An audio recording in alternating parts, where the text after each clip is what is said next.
இங்க இந்த பொண்ணோட வீட்டுக்கு போலீஸ் வரத பார்த்து அவங்க அப்பா பயப்படுறாரு. போலீஸ் எதுக்கு நம்ம வீட்டுக்கு வராங்கன்னு சொல்லிட்டு அவங்க நான் அப்ளை பண்ண பாஸ்போர்ட் வெரிஃபிகேஷனுக்காக வந்திருப்பாங்க, நீங்க பயப்படாதீங்கப்பான்னு சொல்றா.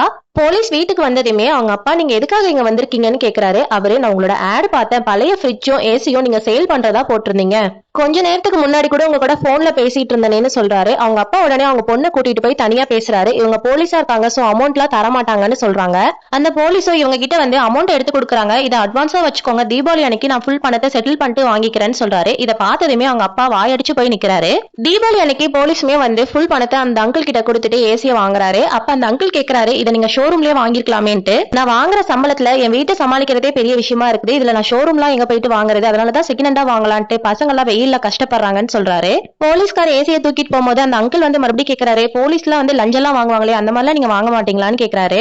ஒரு சில பேர் வாங்குறதுனால எங்க எல்லாத்துக்குமே கெட்ட பேரு, நீங்க எல்லாருமே அதே மாதிரி நினைச்சிடாதீங்க, மக்களுக்கு பாதுகாப்பு தர வேண்டியதே நாங்க தான், ஆனா இப்ப மக்கள் எல்லாம் எங்களை பத்தி பயப்பட ஆரம்பிச்சுட்டாங்க, சரி பரவாயில்ல விடுங்கன்னு சொல்லிட்டு இவங்க ஏசியை தூக்கி கொடுக்குறாங்க. அப்ப இவங்க சட்டையெல்லாம் கரையாயிருது. அந்த போலீஸ்காரும் உங்க சட்டையெல்லாம் கரையாயிடுச்சு பாருங்கன்னு சொல்றாங்க. அதுக்கு அந்த பொண்ணு அவங்க சட்டையில இருக்கிற கரை துவைச்சா போயிடும், ஆனா அவங்க மனசுல இருந்த கரை இப்பதான் போயிருக்குன்னு சொல்றா. அதுக்கு அந்த போலீஸ்காரும் சிரிச்சுட்டு டைம் நீங்க என்ன பார்க்கும்போது சிரிச்சுக்கிட்டே என்ன இன்வைட் பண்ணுங்கன்னு சொல்றாங்க. அதுக்கு இந்த அங்கிளும் ஹாப்பி தீபாவளின்னு சொல்லிட்டு பாய் சொல்றாரு.